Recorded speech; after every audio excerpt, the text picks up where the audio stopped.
Good morning to all. Welcome to PPS 7th class. Today I am going to explain you chapter 3rd. अब तक आपने पढ़ा कि carnival के मैदान में लेखक की मुलाकात एक 13-14 साल के लड़के से होती है और उसके गले में फटे कुर्ते के ऊपर से मोटी सी सूत की रस्सी पड़ी थी तथा उस लड़के के मुंह पर गंभीरता के साथ धीरज की रेखा थी। लेखक ने उसको शरबत पिलाया और उससे बातचीत की कि उसके घर में कौन कौन है। लड़के ने बताया कि उसके माँ बाबूजी हैं, बाबूजी जेल में हैं और माँ बीमार हैं। मैं अपनी माँ के लिए भोजन और दवा के लिए पैसे इकट्ठा कर सकूं, इसलिए घर से तमाशा दिखाने निकला हूं। लेखक ने 12 टिकट खरीदकर उस लड़के को दिए। वह लड़का पक्का निशानेबाज था। उसने सारे खिलौनों को बटोर लिया और कहा, बाबूजी, मैं आपको तमाशा दिखाऊंगा। यह कहकर वह वहां से चला गया। थोड़ी देर घूमने के बाद लेखक झूले के पास आकर लोगों का ऊपर नीचे आना देखने लगा तो अचानक ही उसे किसी ने पुकारा, बाबूजी, मैं हूं छोटा जादूगर। अब आगे।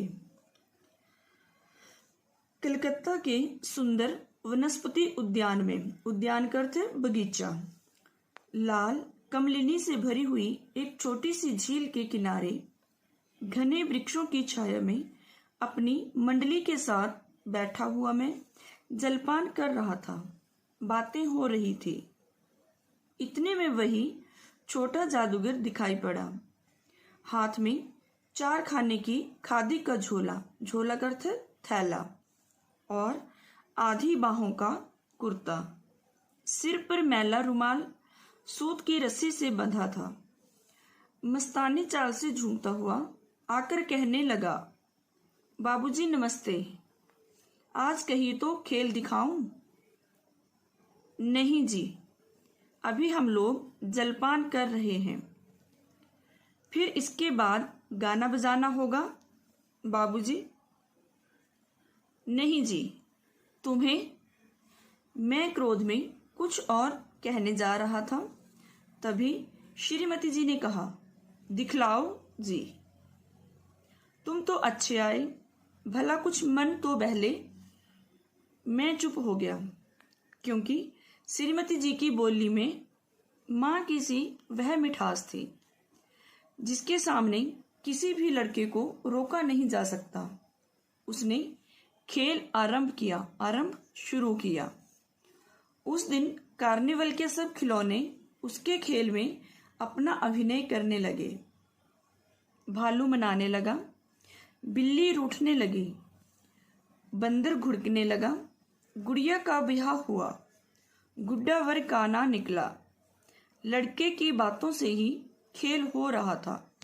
सभी हंसते हंसते लोटपोट हो गए। हंसते हंसते लोटपोट होना मुहावरा है। मैं सोच रहा था, बालक की जरूरतों ने उसे जल्दी ही चतुर बना दिया। चतुर, चालाक, होशियार, यही तो संसार है। ताश के सब पत्ते लाल हो गए, फिर सब काले हो गए। गले की सूत की डोरी टुकड़े टुकड़े होकर जुड़ गई।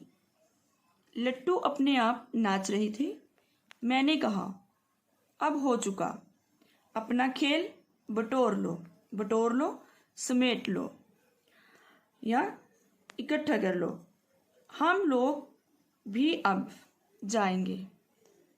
श्रीमती जी ने धीरे से 1 रुपया दे दिया। वह उछल पड़ा। मैंने कहा, लड़के, छोटा जादूगर कहिए, यही मेरा नाम है, इसी से मेरी जीविका है। जीविका का अर्थ है रोजगार। मैं कुछ बोलना ही चाहता था कि श्रीमती जी ने कहा, अच्छा, तुम इस रुपए से क्या करोगे?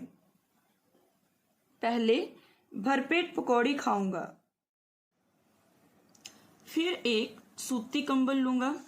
मेरा विवेक अब लौट आया। मैं अपने पर बहुत गुस्सा होकर सोचने लगा, ओहो कितना स्वार्थी हूं मैं। उसके 1 रुपया पाने पर मैं ईर्ष्या करते जलन करने लगा था ना। वह नमस्कार करके चला गया। हम लोग लता कुंज देखने के लिए चले गए। उस छोटे से बनावटी जंगल में संध्या साए साए करने लगी थी। डूबते हुए सूर्य की अंतिम किरण आखिरी पेड़ों की पत्तियों से विदाई ले रही थी। चारों ओर सुनसान था। हम लोग धीरे धीरे मोटर से हावड़ा की ओर आ रहे थे। रह रहकर छोटा जादूगर स्मरण हो आता था, स्मरण याद। सचमुच वह एक झोंपड़ी के पास कंबल कंधों पर डाले खड़ा था। मोटर रोककर उससे पूछा, तुम यहाँ कहाँ? मेरी माँ यही है ना? अब उसे अस्पताल वालों ने निकाल दिया है। मैं उतर गया। उस झोंपड़ी में देखा तो एक स्त्री चिथड़ों से लदी हुई कांप रही थी। छोटे जादूगर ने कंबल ऊपर डालते हुए कहा, माँ, मेरी आंखों से आंसू निकल पड़े। बड़े दिन की छुट्टी बीत चली थी। मुझे अपने ऑफिस में समय से पहुंचना था। कलकत्ता से मन ऊब गया। चलते चलते एक बार फिर उस बाग को देखने की इच्छा हुई। साथ ही साथ जादूगर भी दिखाई पड़ जाता तो और भी। मैं उस दिन अकेले ही चल पड़ा। 10 बज चुके थे। मैंने देखा कि उस साफ धूप में सड़क के किनारे एक कपड़े पर छोटा जादूगर का रंगमंच सजा हुआ था। मैं मोटर रोककर उतर पड़ा। वहां बिल्ली रूठ रही थी। भालू मनाने चला था। ब्याह की तैयारी थी। सब होते हुए भी छोटे जादूगर की वाणी में प्रसन्नता की वह तरी नहीं थी। जब वह औरों को हंसाने की चेष्टा कोशिश कर रहा था, तब जैसे स्वयं कांप जाता। उसे मैं हैरानी से देख रहा था। खेल हो जाने पर पैसा बटोरकर उसने भीड़ में मुझे देखा। वह जैसे क्षण भर के लिए स्फूर्तिमान करते चुस्त हो गया। मैंने उसकी पीठ थपथपाते हुए पूछा, आज तुम्हारा खेल जमा क्यों नहीं?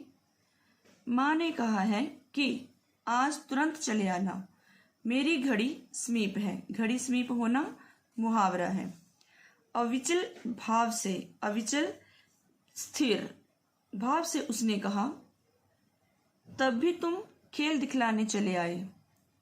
उसके मुख पर वही परिचित तिरस्कार की रेखा फूट पड़ी। उसने कहा, क्यों नाता?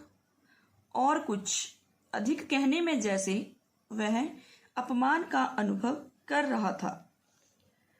क्षण भर में मुझे अपनी भूल मालूम हो गई। उसके झोले को गाड़ी में फेंककर उसे भी बैठाते हुए मैंने कहा, जल्दी चलो।